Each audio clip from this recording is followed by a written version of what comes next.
नमस्कार, न्यूज 11 भारत देख रहे हैं आप। आपके साथ मैं हूं अभिषेक भारती। आज शुरुआत होगी एक कहानी से। एक जादूगर था जो जमीनों पर जादू किया करता था। उस जादूगर का नाम था अंचल अधिकारी अनिल सिंह। एक और जादूगर था रजिस्ट्रार राहुल चौबे। राहुल चौबे भी गजब का जादू दिखाता था। आंख बंद कीजिए, माल फेंकिए और जमीन आपकी। इन दोनों जादूगरों की जान एक तोते में थी। कौन है वो तोता जो इन दोनों का राजदार है, आज आपको बताएंगे। ये रिपोर्ट देखिए आप। मैं तेरा तोता, मैं तेरा तोता। जानते हैं ये तोता कौन है?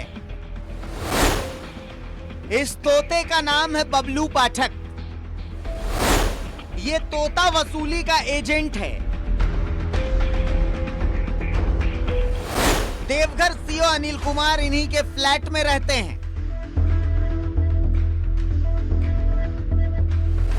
ये BMW देखिए, एक नहीं दो BMW।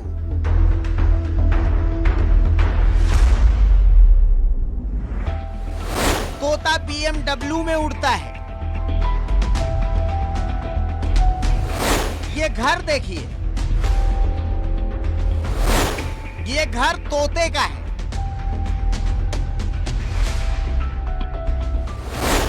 देवघर सीओ और देवघर रजिस्ट्रार के बीच का पुल है ये तोता। हमने खबर दिखाई, भ्रष्टाचार के खुलासे किए, देवघर से लेकर रांची तक सीओ साहब के कच्चे चिट्ठे खोलकर दिखा दिए। नतीजा तोता फुर, नतीजा सीओ साहब फुर।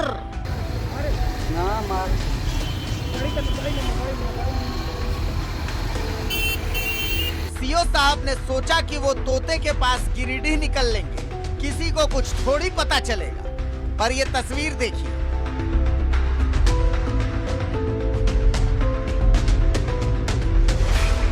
देवघर रेलवे क्रॉसिंग पर सीओ साहब कैमरे में कैद हो लिए। न्यूज 11 भारत के। ये गाड़ी भी बबलू पाठक यानी तोते की गाड़ी है। तो सवाल है कि सीओ साहब तोते की गाड़ी से क्यों भाग रहे? अब गिरिडीह में तोते के घर के बाहर की ये तस्वीर देखिए। तोते के घर के बाहर लगी इन कारों से अंदाजा लगाइए तोते के ऐशो आराम का।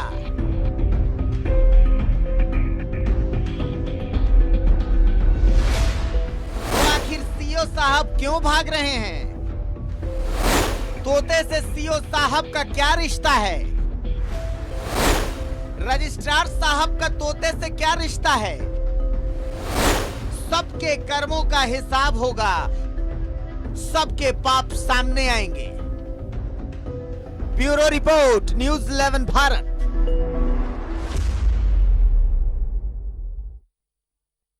बहुत पाप हैं, ये तमाम पाप लेकर के बैठा हूं मैं। ये देखिए, ये पापों का कच्चा चिट्ठा है जो मेरे पास मौजूद है। सीओ साहब, एक एक पाप का हिसाब होगा, हर पाप का खुलासा होगा। और सीओ साहब को ऐसा लगा कि सीओ साहब तो भाग जाएंगे, न्यूज 11 भारत के कैमरे का शटर डाउन है। पर हुजूर, न्यूज 11 भारत के कैमरे का शटर कभी डाउन नहीं रहता।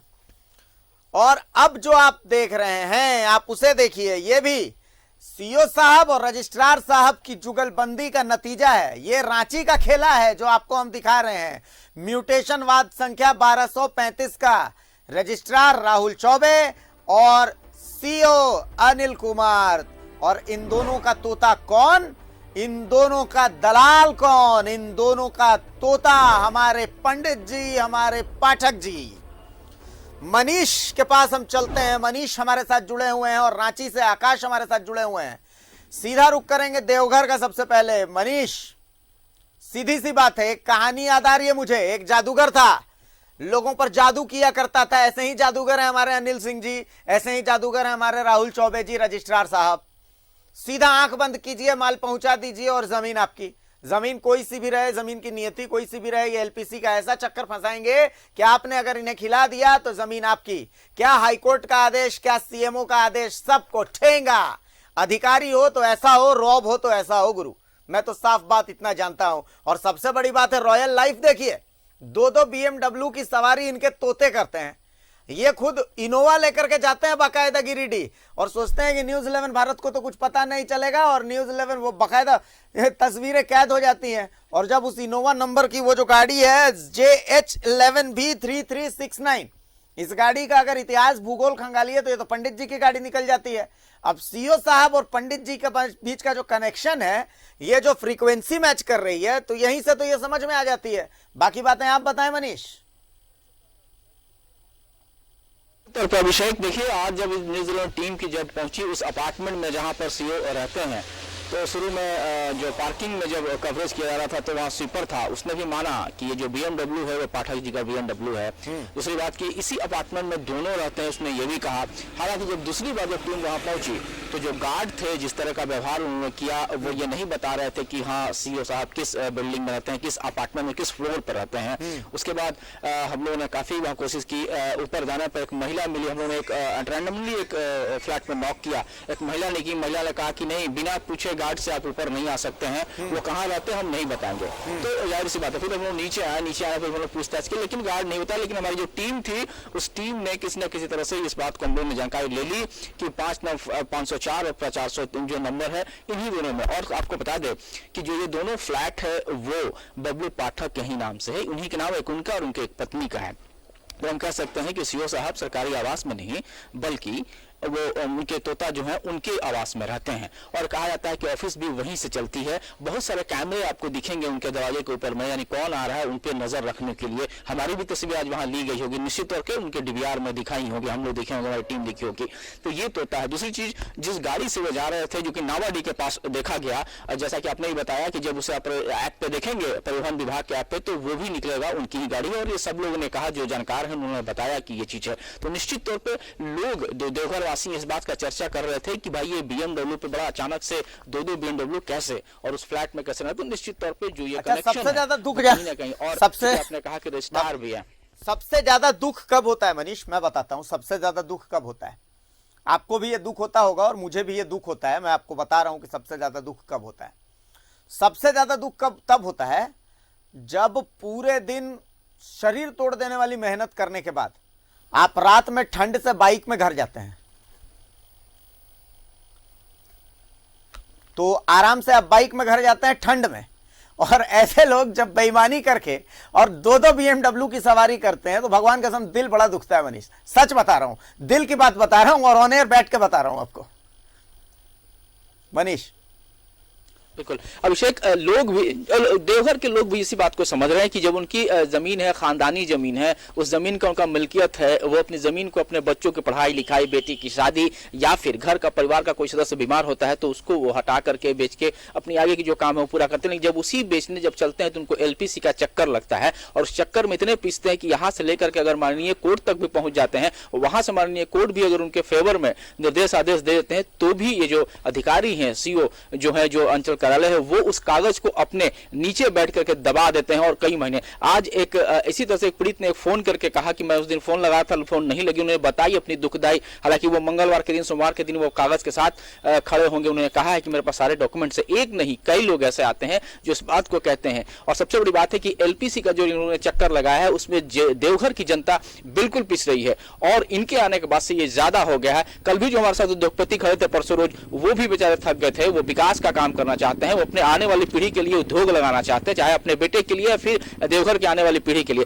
तो निश्चित तौर पे दुख ये है कि उनकी जमीन अपनी है और वो हटा नहीं पा रहे हैं, उसका इस्तेमाल नहीं कर पा रहे हैं, सिर्फ इसलिए कि LPC उन्हें चाहिए। तो जो सोच करके बड़े अधिकारियों ने इसका सृजन किया, फॉर्मेट किया, इसको चालू किया, उसके पीछे था चेक एंड बैलेंस की बात थी। ये नहीं था कि आम लोग परेशान हो। जिस DC ने CO को ये पावर वेस्ट किया कि जो छोटे छोटे जो जमीन है उनका वो वहीं निपटारा कर दे, ताकि जल्द से जल्द, इसमें कहीं DC की गलती नहीं है, गलती इनकी है कि ये इस LPC का इस्तेमाल गलत करने लगे। यानी बंदूक की लाइसेंस ने दी गई है, उसका इस्तेमाल सीधे चलाने वाले में इस तरह के इस्तेमाल करने लगे, और जो आम निरीह जो जनता है वो उसके निशाने पर होने लगे। तो कुल मिलाकर हम कह सकते हैं कि देवघर की जनता अब उब गई है, और वो अब सरकार की तरफ निगाह टकटकी लगाई है कि सरकार जल्द से जल्द निर्णय करे और ये जो पूरा सिस्टम है जिस कारणों से ऐसे अधिकारी मनमाना रवैया अपनाते हैं वो सिस्टम में लचीलापन आए, वो खत्म हो। जो डिजिटलाइजेशन का युग है, सभी जगह डेटा एंट्री हो रहा है, तो फिर सीओ कार्यालय में क्यों नहीं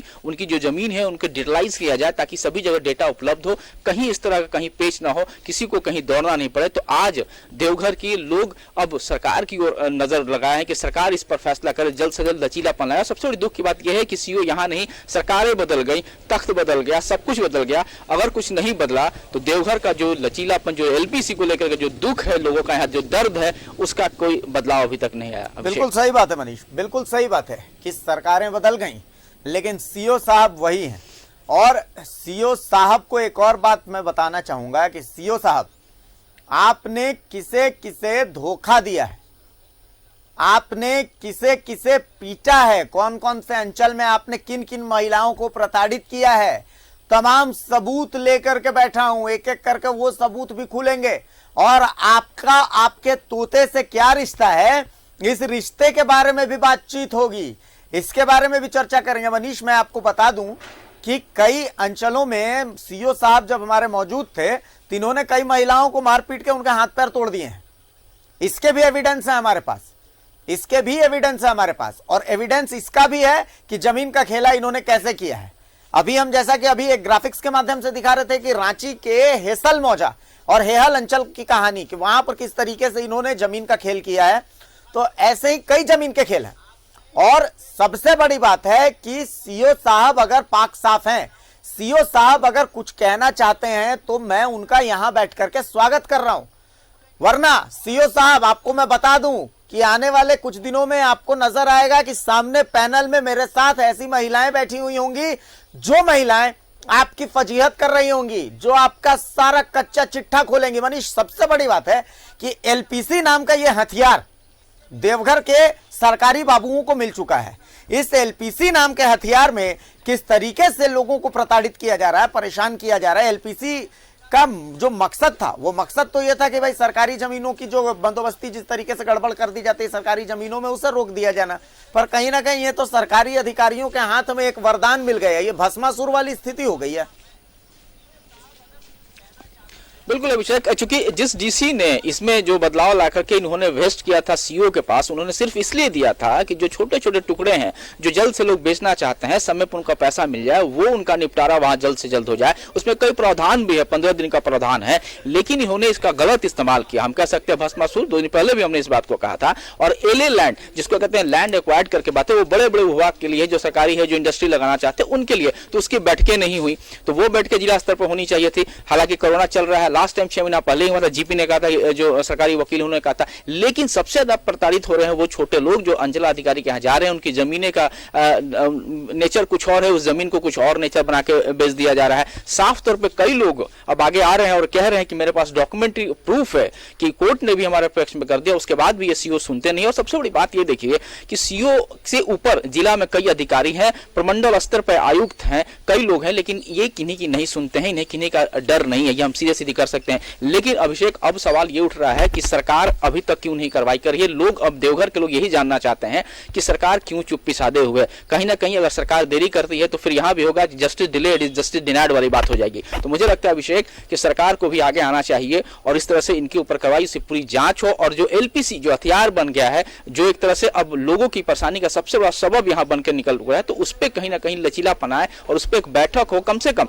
लोग यही चाहते हैं कि यहां पर हर 15 दिन पर बैठ के किया है और जो उनका केसेस है उसका निपटारा किया जाए। तो कुल मिलाकर कह सकते हैं कि जिस तरीके से एलपीसी में लोग पीस रहे हैं, देवघर के कम से कम लोग, क्योंकि आपको बता दें कि झारखंड में कहीं एलपीसी का नहीं है, एलपीसी सिर्फ और सिर्फ यही लागू किया गया। उसकी वजह हो सकती है भूमि घोटाला को बचाने के लिए, चेक एंड बैलेंस के लिए, लेकिन इसके कई तरीके हैं। 10 साल हो गए, अभी तक इसमें कोई बदलाव नहीं आया। तो आज ये दर्द है। और कुछ लोगों ने कहा था कि ये जो बीएमडब्ल्यू, आंख के सामने कुछ लोग बीएमडब्ल्यू पर चलने लग रहे हैं, फ्लैटें हो जा रही है, एक नहीं 2-2 बीएमडब्ल्यू, फिर ये कैसे। और निश्चित तौर पर आप देखेंगे कि बबलू पाठक का गिरिडीह के गांडे के रहने वाले हैं और जब सीओ वहां भी रहे थे, तो इसका मतलब है कि उनका बड़ा नजदीकी रिश्ता है। और आप कह सकते हैं कि अपने सरकारी आवास में नहीं बल्कि उनके आवास में रह रहे हैं। तो कितना गहरा, कितना अतरंग की रिश्ता है, ये समझने वाली बात है और लोग अब समझने भी लगे हैं। अभिषेक, लोग बिल्कुल समझेंगे। आकाश, आपके पास मैं आ रहा हूं क्योंकि देवघर की हमने बात कर ली, देवघर की हमने बात करी, अब रांची की बात कर लेते हैं। रांची भी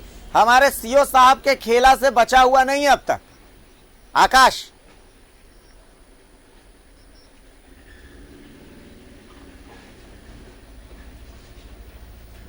आकाश तक आवाज नहीं पहुंच रही, हम फिर से पहुंचने की कोशिश करेंगे आकाश तक, लेकिन मनीष बरसा चला गया, जिसके बाद उन्होंने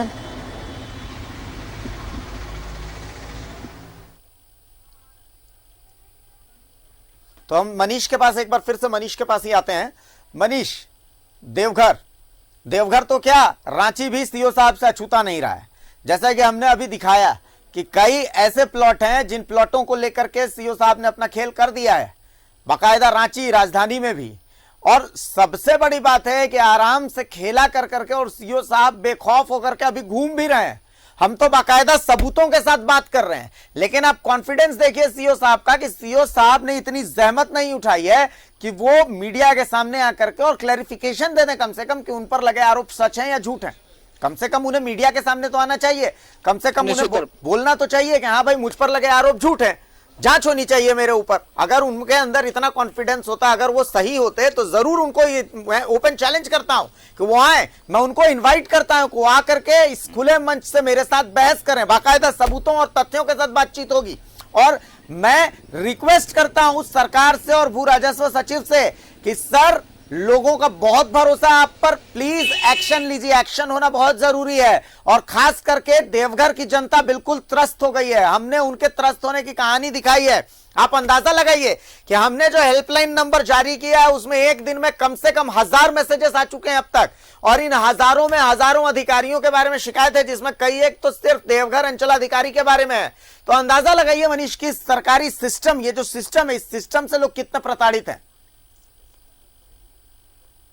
निश्चित तौर पर अभिषेक, लोगों की नाराजगी सिस्टम से है। सभी यही कह रहे हैं कि सवाल सीओ का नहीं है, ये सीओ का नहीं, इनके कार्यकाल में जरूर पराकाष्ठा हो गया, लेकिन वो लोग ये चाहते हैं कि जो सिस्टम है उसमें बदलाव और आमूल परिवर्तन आए, ताकि जो लोगों को उम्मीदें हैं वो जल्द से जल्द जो परेशानियां हैं वो दूर हो। ये सीओ हो, कल को कोई और सीओ आए, वो भी कुछ इसी तरह का इख्तियार करेगा रवैया, तो निश्चित तौर पर उनकी परेशानी वहीं की वहीं रह जाएगी। और आपने कहा कि ये जहां भी रहे, रांची में रहे, वहां भी, गिरिडीह और सभी जगहों में, तो निश्चित तौर पर जो इनके दोस्त है, जो तोता है, वो भी यहाँ भी आ गए हैं। तो इनका इतना पैठ है, अब लोग ये समझ रहे हैं कि ऐसे अधिकारी, नीचे स्तर के अधिकारी अगर आला अधिकारियों को ठेंगा दिखाते तो निश्चित तौर पर इनका कहीं ऊपर तक पहुंच तो नहीं है। ये सवाल उठने लगे हैं और सवाल सीधे सरकार के साख पर जाएगा अभिषेक, क्योंकि अगर अधिकारी, नीचे के अधिकारी अगर मनमाना करता है तो निश्चित तौर पर उसके ऊपर, अधिकारी के ऊपर भी सवाल उठना लाजमी है। सवाल उठना सरकार के ऊपर भी है कि सरकार कार्रवाई क्यों नहीं कर रही है, कम से कम जांच दल लगाए। और जो आरोप, जो न्यूज 11 भारत ने जो मुहिम छेड़ा, अब 3 दिन 4 दिन हो चुके हैं, अब तो सरकार को आना चाहिए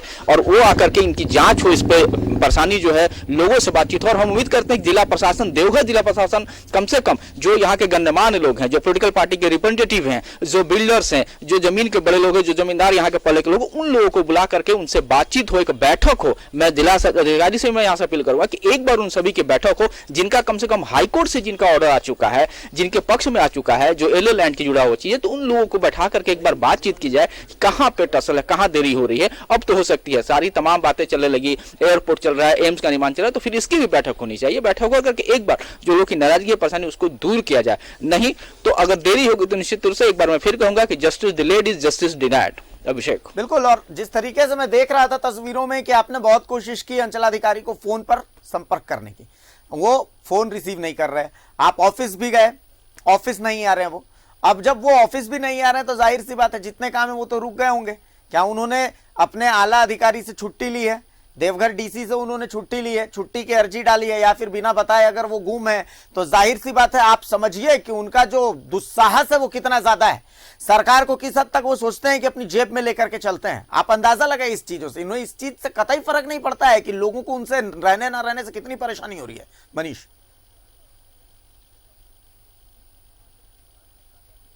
तरफ बढ़ा, जब उनके बारे में जानकारियां मिलने लगी, सब लोगों ने यही कहा कि वो किसको गिनाते हैं, वो किसी को लगाते ही नहीं है, उनके आगे सब कोई कुछ नहीं है। तो ये नज़ारा और ये प्रूफ सामने आ गया कि जब लगातार उनके ऊपर आरोप लग रहे हैं, अगर वो न्यूज़ 11 भारत से दूरी बनाना चाहते हैं तो और भी मीडिया हाउस है उनके सामने उनका बयान आना चाहिए था। और अगर लगता है झांसा को भी मैं कहूँगा कि जो पदाधिकारियों का जो अपना जो संगठन है, उन्हें लगता है कि उनके अधिकारी के ऊपर गलत आरोप मीडिया लगा रही है या मीडिया ट्रायल चल रहा है, तो उनको भी आगे आना चाहिए। वो भी मीडिया में आकर के प्रेस वार्ता कर सकते हैं, वो भी कह सकते हैं कि नहीं हमारे जो अधिकारी हैं वो बिल्कुल पाक साफ हैं, लेकिन कहीं से कोई लोग आगे नहीं आ रहा है निश्चित तौर पे। और जब ये भाग रहे हैं आज भी निश्चित तौर पे चोर बने। बिल्कुल।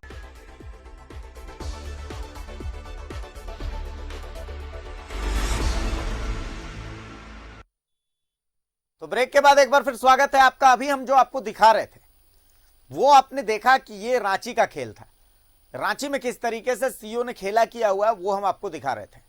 आप अंदाजा लगाइए कि ये खेल कितना बड़ा है, कितना जबरदस्त है। एक बार फिर से हम आपको दिखाते हैं कि सीओ और रजिस्ट्रार का तोता कौन है। जो रिपोर्ट हमने अभी आपको दिखाई थी, एक बार फिर से उसे देखिए और समझिए इस तोते के खेल को। और बहुत जल्द सीओ साहब, आपको मैं, आपके लिए यह संदेश है कि बहुत जल्द मेरे सामने पैनल में 2-3 महिलाएं बैठी रहेंगी और वो तमाम महिलाएं आपके तमाम करतूतों को, उन तमाम करतूतों का भंडाफोड़ करेंगे। और साथ ही सीओ साहब, आपको एक और बात बता दूं कि एक एनजीओ है झारखंड का जो कि आपके मामले को लेकर के ईडी तक पहुंच रहा है। ईडी तक को आपकी शिकायत की जाएगी। तोता महोदय, आप फुर्र उड़ मत जाइएगा, आप भी उसमें शामिल रहेंगे। और रजिस्ट्रार साहब, आपको भी, आप पर भी सवाल हैं, जवाब तो आपको भी देने पड़ेंगे। चलिए एक बार वो रिपोर्ट एक बार फिर से देखिए तोते वाली, और फिर हम बातचीत करते हैं। आरोपों को लेकर के न्यूज़ 11 भारत उनकी प्रतिक्रिया लेना चाहती है, लेकिन कल से हम लगे हुए हैं और आज भी दिन के लगभग 2:15 हो रहे हैं, लेकिन अभी तक अपने कार्यालय में सीओ नहीं पहुंचे हैं, यहाँ नहीं है। यहाँ के लोग कह रहे हैं कि अभी तक वो यहाँ नहीं आए हैं और कोई उनका अता पता भी नहीं है। मैं तेरा तोता, मैं तेरा तोता। जानते हैं ये तोता कौन है? इस तोते का नाम है बबलू पाठक। ये तोता वसूली का एजेंट है। देवघर सीओ अनिल कुमार इन्हीं के फ्लैट में रहते हैं।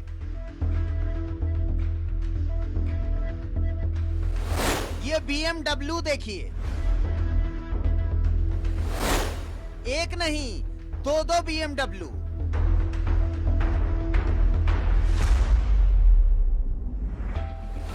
तोता BMW में उड़ता है। ये घर देखिए, ये घर तोते का है।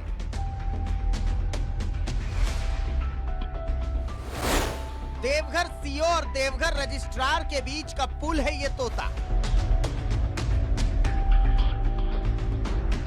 हमने खबर दिखाई, भ्रष्टाचार के खुलासे किए, देवघर से लेकर रांची तक सीओ साहब के कच्चे चिट्ठे खोलकर दिखा दिए। नतीजा तोता फुर, नतीजा सीओ साहब फुर।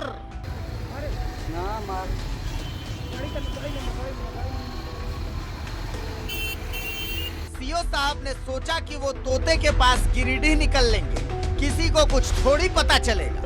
पर ये तस्वीर देखिए,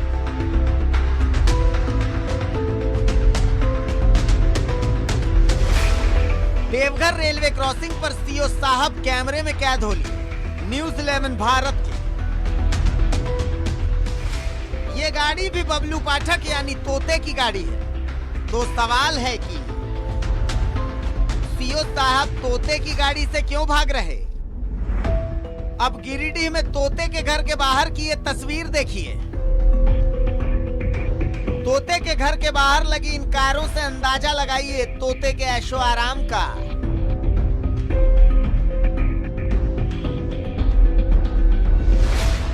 तो आखिर सीओ साहब क्यों भाग रहे हैं? तोते से सीओ साहब का क्या रिश्ता है? रजिस्ट्रार साहब का तोते से क्या रिश्ता है? सबके कर्मों का हिसाब होगा, सबके पाप सामने आएंगे। Bureau report, news 11 Bharat. तो सीओ साहब ध्यान दीजिए, बहुत जल्द आपको हमारे सामने पैनल में 2-3 महिलाएं बैठी मिलेंगी जो कि आपकी तमाम करतूतों को खोलती नजर आएंगी, आपकी तमाम करतूतों को जनता के सामने लाते नजर आएंगी। उनमें से कई महिलाएं तो ऐसी होंगी जिनको आपने प्रताड़ित किया है, जिनकी किसी ने नहीं सुनी, लेकिन अब न्यूज 11 भारत के माध्यम से वो उनको पूरी दुनिया सुनेगी। और आप जो सिरमौर बने बैठे हैं, आपको हम होटवार तक लेके जाएंगे, आपके तोते को भी हम होटवार तक लेके जाएंगे। ईडी भी बहुत जल्द आपके मामले पर संज्ञान लेगा। एक एनजीओ आपकी शिकायत लेकर के ईडी तक जाने वाला है। आकाश, अंदाजा लगाइए, रांची से लेकर के देवघर तक इनका खेला बेड़ा सब रचा हुआ है। सबसे बड़ी बात है कि खेला करके ये चले गए, आज भी लोग भुगत रहे हैं रांची में। और इनकी संपत्ति की जांच तो होनी ही चाहिए। तोते के पास 2-2 BMW है, फ्लैट में तोते के रहते हैं। रांची में आप देखिए कि किस तरीके से इन्होंने खेला किया है। रजिस्ट्रार पुराने मित्र हैं इनका और रजिस्ट्रार की एक जोड़ी है, फ्रीक्वेंसी मैच करती है जबरदस्त वाली। क्या जांच नहीं होनी चाहिए आकाश?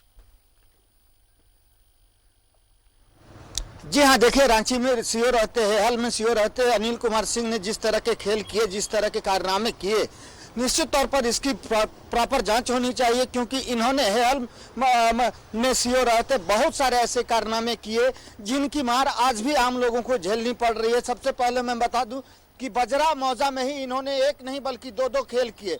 एक था नामांतरणवाद संख्या 1235। इस नामांतरणवाद संख्या 1235 में इन्होंने 2 आदिवासियों, जिनका बाकायदा पंजी 2 में नाम दर्ज है, मनी उरांव और पोढ़ा तिर्की, इन दोनों की जमीन को, जिसका रकबा छोटा मोटा नहीं है बल्कि 5 एकड़ 28 डिसमिल है, उसे संजय साहू नामक एक गैर आदिवासी के नाम से उसका म्यूटेशन कर दिया। वह भी तब जब इन्हें पता था कि जो आदिवासियों द्वारा जो जमीन का सरेंडर दिखाया जा रहा है वह पूरी तरह से फर्जी है, उसमें कहीं कोई सच्चाई नहीं है।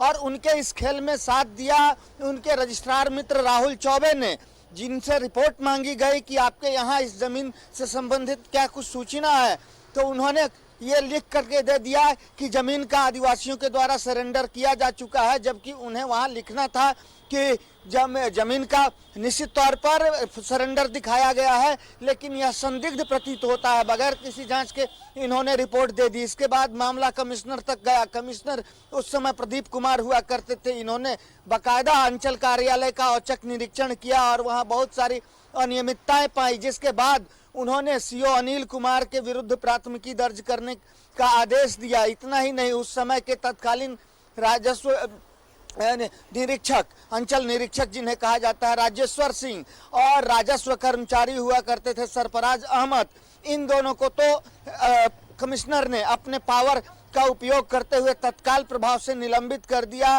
और सभी के खिलाफ बाकायदा प्राथमिकी दर्ज हुई। सीओ अनिल सिंह को भी सस्पेंड करने का उन्होंने आदेश दिया था, लेकिन उन्हें सस्पेंड नहीं किया गया, बल्कि उन्हें यहां से दूसरी जगह स्थानांतरित कर दिया गया। आपको बता दें कि बजरा मौजा में इन्होंने एक और खेल किया, वह भी एक इतना बड़ा खेल जिसके बारे में आप सोच तक नहीं सकते। इन्होंने बजरा मौजा में स्थित जयप्रकाश उद्यान की जमीन, जो बाकायदा गैर मंजरूआ मालिक जमीन है, और किस तरह से वहां उद्यान विकसित किया गया, ये सारी रिपोर्ट्स अभी तक नहीं आ पाई हैं। वहां कैसे उद्यान बना था, काफी साल पहले की बात है। लेकिन जयप्रकाश उद्यान की जमीन पर सुधा मोटर्स के मालिक सुनील सिंह को बाकायदा कब्जा दिला दिया, वह भी तब जबकि उन्हें ऐसा नहीं करना था। फिलहाल सरकार सुनील सिंह से इस मामले में केस लड़ रही है। हाई कोर्ट में मामला दर्ज है, जिसकी संख्या है 5693/17।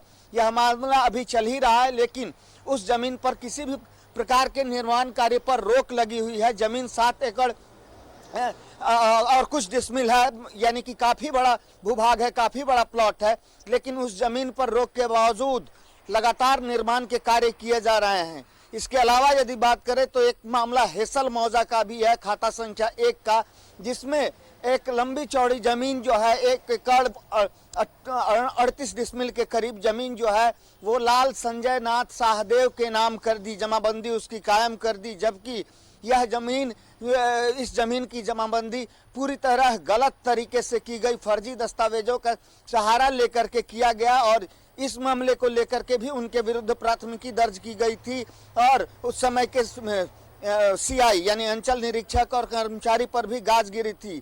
लेकिन पता नहीं सीओ अनिल सिंह के पास वह कौन सा मंत्र है, वह कौन सी जड़ी बूटी है जिसका इस्तेमाल करके वो हर बार साफ साफ बच निकलते हैं। ऐसा लगता है कि सीओ अनिल सिंह ही इस खेल में नहीं है, बल्कि अधिकारियों का एक पूरा कॉकस है जो पूरे खेल में संलिप्त है। ये कॉकस है मिलजुल करके सारा कहानी का सारा प्लॉट तैयार करता है और उसके बाद जिसके हाथों में पावर होती है, जिसके कलम की शक्ति का प्रयोग करके वह उस प्लॉट को धरातल पर उतारा जा सकता है, उससे यह काम करा लिया जाता है। तो ये एक लंबा चौड़ा कॉकस है और ये कुछ मामले जो हैं अभी खुल करके आए हैं। जब हमने सीओ साहब के कारनामों को उजागर करना शुरू किया तब, अभी इतने सारे मामले हैं, जब मैं आपसे बात कर रहा हूं तब मेरे मोबाइल पर लगातार कई फोन आ रहे हैं। एक लोयाबाद से फोन आया और भी कई जगहों से इस तरह के फोन आ रहे हैं जो लोग सूचना देना चाहते हैं। हालांकि हमने अपना नंबर डिस्प्ले कर दिया है जिस पर वो उनके पास जो भी जानकारी है उसे सूचित कर सकते हैं। लेकिन ये सारी चीज़ें जो है इतनी विभत्स हैं कि कह सकते हैं कि जो तस्वीर है पूरी तरह से विभत्स है। किस तरह से आदिवासियों की ज़मीन को लूटने का काम किया गया, इतना ही नहीं, इन्होंने सरकार को भी नहीं बख्शा। जैसा कि मैंने कहा कि जो ज़मीन लाल संजय नाथ शाहदेव के नाम से जिस ज़मीन की जमाबंदी कायम की गई, दरअसल वह गैरमजरूआ ज़मीन है और पूरी तरह से सरकारी खाते की ज़मीन है और सरकारी खाते की ज़मीन होने की वजह से ही सरकार ने इस मामले को हाईकोर्ट में ले जाने का काम किया है, जहां मामला फिलहाल चल ही रहा है, मामला लंबित है। तो इस तरह से इन्होंने इनके नज़र में एक ही बात सही उतरती है इनके बारे में कि ऐसा कोई सगा नहीं जिसे अनिल सिंह ने ठगा नहीं। अभिषेक, बिल्कुल सही बात है। और इनका पूरा नेक्सस चलता है, इनका पूरा कोकस चलता है, इसमें कोई अतिशयोक्ति नहीं है, इसमें कोई शक नहीं है, इसमें कोई शुबा नहीं है। और बहुत जल्द इनके और बाकी जो कारनामे हैं उन कारनामों का खुलासा करेंगे। बाकायदा सबूतों के साथ आज बैठा हूं मैं, तमाम ये सबूत हैं जो लोगों ने हमें भेजे हैं, ये पूरा पुलिंदा लेकर के आज बैठा हूं मैं। ये इनके रांची के कारनामे हैं, ये इनके देवघर के कारनामे हैं, तमाम कारनामे हैं। और इसके अलावा सिर्फ इन्हीं के नहीं, रजिस्ट्रार साहब आपके भी कई कारनामे हैं। ये तमाम ये जो पुलिंदा देख रहे हैं आप, इन तमाम पुलिंदों को लेकर के आज मैं बैठा हुआ हूं। इसमें तमाम कहानियां हैं, तोते की कहानी है इसमें दोनों जादूगरों की कहानी है, सब कुछ है इसमें। तो इंतजार करिए, इंतजार कर करके और आप बस देखते रहिए कि कैसे कैसे ये खेला हुआ है। और इंतजार करिए कार्रवाई का, कार्रवाई तो करनी पड़ेगी। सरकार आपको सुन लीजिए, हम तमाम सबूत रख रहे हैं, हम अपना धर्म निभा रहे हैं, आपको अपना धर्म निभाना पड़ेगा। अब ये कोकस कैसे काम करता है, आकाश और मनीष आप लोग हमारे साथ बने रहिए। आपको हम एक पीड़ित का ऑडियो सुनवाते हैं। हालांकि ऑडियो आपने पहले भी सुना है, लेकिन आज इस ऑडियो को आपके सामने रखना बहुत जरूरी है। जरूरी इसलिए है क्योंकि आप समझिए कि ये पूरा नेक्सस काम कैसे करता है। एक शख्स है जो पूरी जिंदगी कमाता है, कमाने के बाद जमीन का एक छोटा सा टुकड़ा लेता है और उस टुकड़े के लिए जब वो पैसे दे देता है तो उसे अपना बनाने के लिए उसे कितने पापड़ बेलने पड़ते हैं। इस ऑडियो के माध्यम से आप सुनिए, समझिए, फिर आगे की बातचीत होती है। सुनाइए ये ऑडियो। हाँ, बताए क्या कि इसमें हमारा 2 केस है। एक तो पर्चा बसोड़ी जमीन है मेरा 3000 स्क्वायर फीट का, ठीक है। उसका हमको एलपीसी पहले फ्री ऑफ कॉस्ट होता था 8 महीना पहले। पर्चा बसोड़ी का कोई एलपीसी नहीं लगता।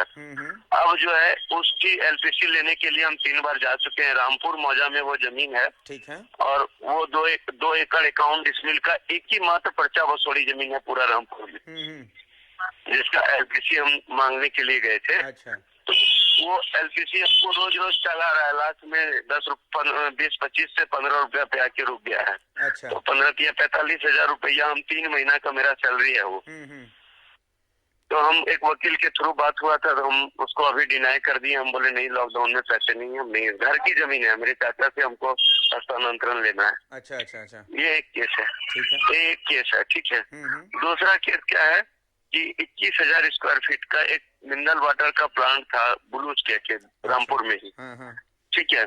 उसमें उनके यहाँ इतनी बड़ी आपदा हो गई कि जो की मैन थे वो किडनी पेशेंट होके मर गए। अच्छा। ठीक है, और उसके घर में दूसरा फिर से किडनी पेशेंट देखा गया है। मैंने दो पेशेंट थे, उनको अपना जमीन बेचना पड़ रहा है उनके इलाज के लिए। तो वो जमीन है एलए नेचर का। अच्छा। तो वो शुद्ध एलए। हमारा ये कहना है कि जिसको बीमारी है उसका ही इलाज होना चाहिए। अगर आपका ये सीबीआई जांच में है तो आप मत दीजिए हमको इसका एलपीसी वगैरह, लेकिन नहीं है तो आप उसका रजिस्ट्री हमको दीजिएगा या उसका जो प्रावधान है वो कीजिएगा कि नहीं। लेकिन ऐसे बोलते वो लोग बोल रहे हैं एलए का नहीं करेंगे। अच्छा। और वही में दूसरे एलए का हो रहा है। जो पैसा से सेटिंग हो गया उसका हो रहा है। अच्छा। हमको भी इसमें 50 रुपया वकील बोला था, पहले 100 रुपया बोला, फिर 50 रुपया। 50 रुपया के रेट से 11-12। बताइए कि मतलब पैसा कितना मांगा गया था आपसे अभी इस एलए के रेफरेंस में? हाँ, एलए के रेफरेंस में 50 रुपया स्क्वायर फीट। 50 रुपए स्क्वायर फीट। अच्छा, रजिस्ट्रार भी इसमें मांग रहे हैं क्या? नहीं, रजिस्ट्रार से हमारी डायरेक्ट कोई बात नहीं हुई। नहीं हुई है, सीओ से डायरेक्ट आपकी बात अगर हुई थी? आखिर हाँ, नहीं, ये वकील के माध्यम से वो सीओ लोग भी हम लोग इंटरटेन नहीं करते हैं। अच्छा। पार्टी को वो किसी के माध्यम से ही काम करते हैं इंटरटेन। और हमारा ये कहना है करप्शन तो है ही नहीं, तो वो खुलेआम करें कि आए ये भाई ले जाओ एलपीसी। ये भाया मीडिया सिस्टम, ये मिलना नहीं देना, ये सब तो गंदगी का लक्षण है। ये सब करप्शन का लक्षण है। ये करप्शन है सब में, भर के है। अभी कुछ दिन के लिए अगर सही रहता है फिर ठीक कर देता है। एनओसी हटा, एलपीसी लागू कर दिया। क्यों बेचैनी है भाई? एनओसी जब हट गया कोर्ट के ऑर्डर से, तो फिर एलपीसी क्यों लागू की? अब फिर एलपीसी भी अगर लागू किए तो जिसका बीमारी है, जो सीबीआई की जांच के दायरे में, उसको रोक दो, बाकी को दो, बाकी का काम करो, जो भी लेगा देगा।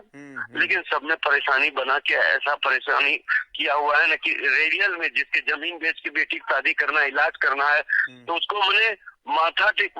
आप 1 करोड़ का मकान ले दिल्ली में, आप एक रात में लिखा के आ जाइएगा। और यहाँ 1 करोड़ के डीलिंग में आपको 1 साल लग जाता है, 6 महीना लग जाता है। आज ये पेपर लाइए, आज वो काम कराइए, आज ऐसे कीजिए, इतना रुपया यहाँ जमा कीजिए, उतना यहाँ। किसी का रसीद नहीं है। और बीच में जब 1 रुपया सरकार दी कि भाई लोगों को 1 रुपया में जमीन दिया जाएगा, तो उस समय तो और भ्रष्टाचार हुआ। सरकार तो अपना सब रिबेट छोड़ दिया।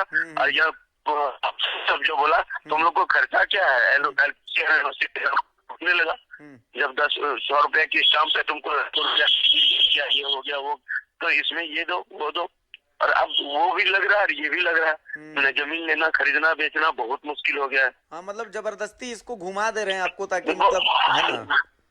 हाँ, अब इरिटेट हो जाइए, फ्रस्ट्रेट हो जाइए और कर दीजिए कि आपका नहीं होगा या हो गया, जो करना है कर लीजिए। हाँ, लास्ट में मतलब यही है कि लास्ट में आकर के आप डील कीजिए उनसे, यही लास्ट का ऑप्शन है। यही दीजिए लास्ट में। हाँ, 25 शुरू करते करते 15 रुपया में फाइनल कीजिए। मानो 5 रुपया वकील खा जाए, 10 रुपया तो जरूर लेता है लोग।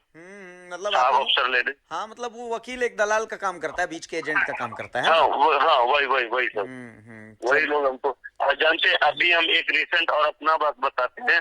मेरा एक एलपीसी निकाले, कामत जमीन था, जमीन में। इस ऑडियो को सुनिए आप मनीष। इस ऑडियो को सुनाने के पीछे का मकसद यह है कि देखिए, सीओ साहब के आसपास एक पूरा नेक्सस काम करता है, रजिस्ट्रार साहब के आसपास एक पूरा नेक्सस काम करता है, इस तोते के आसपास पूरा एक नेक्सस काम करता है। भ्रष्टाचार का ये खेल अकेला नहीं खेला जा सकता। आकाश, इन बातों को सुनिएगा, यही सवाल आपसे भी रहेगा। तो मनीष, जब आप अंचल अधिकारी के कार्यालय में जाते हैं या फिर जब आप रजिस्ट्रार के कार्यालय में जाते हैं, तो आपको बाहर घूमते कई दलाल नजर आ जाएंगे। पहले मैं सोचता था कि आखिर इन दलालों का क्या काम है, लेकिन अब जब मैं इन बातों को सुनता हूं तो समझ में आता है कि ये पूरा नेक्सस काम कैसे करता है। और फिर समझ में आता है कि घरों के बाहर अचानक 2-2 BMW कैसे आ जाते हैं, कई मंजिला इमारतें कैसे बन जाती हैं। मनीष, अभिषेक, जब भी अधिकारी इस तरह के कुछ काम करते हैं, भ्रष्टाचार में लिप्त होते हैं, तो वो खुद अपने हाथ कंधे नहीं करते हैं। वो उनके लोग, तोते ऐसे लोग खड़े रहते हैं, जो हम कह सकते हैं कि उन क्लाइंट्स को, हम कहेंगे कि क्लाइंट जो आया है, शिकायत करता है, जो अपनी जमीन बेचने आ रहा है, वो एक तरह से उनका ये है, लेकिन वो उनके लिए क्लाइंट हो जाता है। और उस पर जब जाल देने की बात होती है, तो यही लोग वो काम आते हैं और जो उनको फंसाते हैं, फिर बात में लाते हैं, और किस तरीके से, कैसे, कहाँ तक जाना है, ये सब कुछ होता है। और निश्चित तौर पर जमीन के कारोबार में सीओ अंचल हो अंचल अधिकारी कार्यालय हो, अंचल कार्यालय हो, या फिर रजिस्ट्रार के, ये दोनों के बीच अंतरंग संबंध है, क्योंकि एलपीसी वहां से निकलता है, बेचने का काम यहाँ, निबंधन का काम यहाँ होता है। इन दोनों के बीच में तालमेल है, और इन दोनों अधिकारियों के बीच जब तक तालमेल नहीं होगी, बंटवारा हिस्सेदारी की नहीं होगी, परसेंटेज तय नहीं होगा, तब तक शायद किसी की जमीन बिक नहीं पाएगी या फिर कोई जमीन खरीद नहीं पाएगा। और ऐसे लोगों के बीच कुछ लोग घूमते रहते हैं। मेरे पास पुख्ता जानकारी है कि रजिस्ट्रार ऑफिस में बड़े ही करीबी आदमी रजिस्ट्रार के रहते हैं, ये भी एक बड़ी बात है यहाँ पर सवाल। आकाश, और इसी तरह से सीओ कार्यालय में भी लोग ऐसे लोग हैं जो कि जी बिल्कुल तोते जैसे लोग हैं। आकाश देखिए, मनीष तो बता रहे उनके पास तो पुख्ता जानकारी है, और आप किसी भी अंचल कार्यालय में चले जाइए, आप किसी भी रजिस्ट्रार कार्यालय में चले जाइए, आपको दलाल जरूर मिलेंगे, ऐसे तोता आपको हर जगह मिलेंगे। आप और हम 10 घंटे की हाड़ तोड़ मेहनत करेंगे, तब जाकर के मोटरसाइकिल में 100 रुपए का पेट्रोल डलवा करके ठंड में सिकुड़ते हुए घर जाएंगे और रजाई में दुबक जाएंगे। शायद हफ्ते में एक दिन ऐसा भी हो जब नाक भी जाम हो जाए सुबह उठने पर और हम अपने आप को कोसें, और अचानक से फिर मन बैठ जाता है जब ऐसे भ्रष्टाचारियों को देखते हैं घर के बाहर। अचानक से रात में BMW आ जाती है और कई मंजिला इमारतें भी तैयार हो जाती हैं। हर जगह ऐसे पाठक जी, ऐसे पंडित जी हर जगह आपको मिलेंगे, हर जगह मौजूद हैं ऐसे तोते। जी हाँ, निश्चित तौर पर देखिए, तमाम अधिकारियों ने, खासतौर से राजस्व कार्यों से जुड़े हुए अधिकांश अधिकारियों ने अपने अपने दलाल मुहैया तैनात कर रखे हैं, जो न सिर्फ अंचल कार्यालयों के आसपास इर्द गिर्द भटकते रहते हैं, घूमते रहते हैं, बल्कि लोगों से बाकायदा उनके मोबाइल नंबर लेकर के, उनके टेलीफोन नंबर लेकर के, उनके घर जाकर के संपर्क भी साधते हैं कि यदि आपका काम नहीं हो पा रहा हो तो आप उनकी शरण में आ जाएं, उनके शरणागत हो जाएं, और आप उनका जैसा भी काम होगा वे 100% गारंटी के साथ करा देने की एवज में ही पैसे लेते हैं। और वो जो पैसे लेते हैं उसमें पहले ही वह डील हो जाती है कि उसमें से कितनी राशि संबंधित अंचलाधिकारी को, राजस्व कर्मचारी को, अंचल निरीक्षक को, इनमें कैसे कैसे पैसे बंटने हैं। हालांकि दलाल भी आजकल कम होशियार नहीं है, वो जितनी राशि अगर सीओ को या सीआई को देनी होती है उसमें अपनी हिस्सेदारी भी पहले से ही जोड़ देते हैं। यदि 5,000 रुपये की राशि की भुगतान करनी होती है तो उसे पहले ही 8 या 10,000 रुपये बना देते हैं, और इसके बाद जो रुपए बटोर करके दलाली के तौर पर वो सीओ सीआई इत्यादि अधिकारियों के पास लेकर के जाते हैं, उसमें से पहले तो अपना हिस्सा काट लेते हैं, उसके बाद वहां से भी उन्हें बाकायदा कमीशन मिलता है। तो यह कमीशन खोरी का भी एक प्रकार से कह सकते हैं कि खेल चल रहा है, और यह सब कुछ बिल्कुल व्यवस्थित तरीके से चल रहा होता है, और इसकी जानकारी शीर्षस्थ अधिकारियों तक भी पहुंचती है। लेकिन कई बार शीर्षस्थ अधिकारी चाह करके भी कोई बड़ा कदम नहीं उठा पाते, क्योंकि उनके पास इस तरह के सबूत नहीं होते। और सबसे बड़ी बात यह है कि हमारे यहाँ जनता के मन में इस व्यवस्था के प्रति एक ऐसी धारणा घर कर गई है जिसमें जनता यह सोचती है कि चलो सब ठीक है, चलो चलता है, किसी तरह से अपना काम निकाल लिया जाए। यही इसी सोच के साथ जनता हाथ पर हाथ धरे बैठ रह जाती है। लेकिन जब भी कोई व्यक्ति लड़ने के लिए तैयार होता है तो वह ऐसे अधिकारियों को वह सबक सिखा देता है, और ऐसे अधिकारियों को उसके सामने झुकना पड़ता है। क्योंकि इस लोकतंत्र में ये जितने भी अधिकारी हैं चाहे कर्मचारी हैं, ये सभी जनता के सेवक के तौर पर हैं, और लोकतंत्र में जनता ही मालिक है। लेकिन आज की तारीख में देखिए तो मालिक को खाने तक के लिए तरसना पड़ रहा है, मालिक के जेब में 2-4 रुपए नहीं होते हैं, जबकि उनके जो नौकर चाकर हैं, ये आधिकारिक वर्ग की बात में कह रहा हूँ, और इनके पास देखिए जैसा कि आपने खुद ही जिक्र किया कि रातों रात 2-2 BMW गाड़ियां खड़ी हो जाती हैं, रातों रात आलीशान बंगले तैयार हो जाते हैं, रातों रात प्लॉट्स खरीद लिए जाते हैं, फ्लैट्स खरीद लिए जाते हैं, अचल संपत्तियां खड़ी कर ली जाती हैं। तो ये सारे पैसे जो हैं जनता के हैं। एक तो जनता के गाढ़ी कमाई से जो टैक्स जमा होता है, उस टैक्स के पैसे से इनकी सैलरी का भुगतान किया जाता है, और इन्हें कई प्रकार के भत्ते दिए जाते हैं। वहीं जिस जनता के सारे पैसे होते हैं उस जनता के हाथ में पेट ही नहीं भरता ना, तो यह व्यवस्था जो है पूरी तरह से चरमरा चुकी है। इनका पेट बड़ा हो जाता है, उतने में इनका पेट ही नहीं भरता। तो ये नंबर जो है, इस नंबर को ज़हन में डाल लीजिए, JH11B 3369। इस नंबर की गाड़ी से सीओ साहब जा रहे थे गिरिडीह, कैमरे में हो गए हैं कैद, और ये गाड़ी बबलू पाठक की है, यानी कि तोते की है ये गाड़ी। तो भाई सीओ साहब तोते की गाड़ी से क्यों जा रहे थे? सीओ साहब इंतजार कीजिए, या तो मीडिया के सामने आ जाइए, नहीं आएंगे तो कोई बात नहीं है, होटवार में तो आना ही पड़ेगा आपको। बहुत जल्द ईडी को भी आपके खिलाफ सबूत मिलने वाले हैं। एक एनजीओ है झारखंड का जो कि ईडी तक जाने वाला है आपके मामले को लेकर के। बहुत जल्द मेरे सामने पैनल में कई महिलाएं बैठने वाली हैं जो आपका कच्चा चिट्ठा खोलेंगी। उनमें से कई ऐसे हैं जिन्हें आपने धोखा दिया है, कई ऐसे हैं जिनके साथ आपने मारपीट की है। बहुत शुक्रिया मनीष, बहुत शुक्रिया आकाश। अब जो करना है सरकार आपको करना है, हमारा काम है, हम मीडिया हमने खबर दिखाई है, हमारा काम है जितना हो सके हमने सबूतों को इकट्ठा किया, तमाम सबूतों को लेकर के हम बैठे हुए भी हैं और अब इंतजार बस कार्रवाई का है। तो कार्रवाई कीजिए सरकार।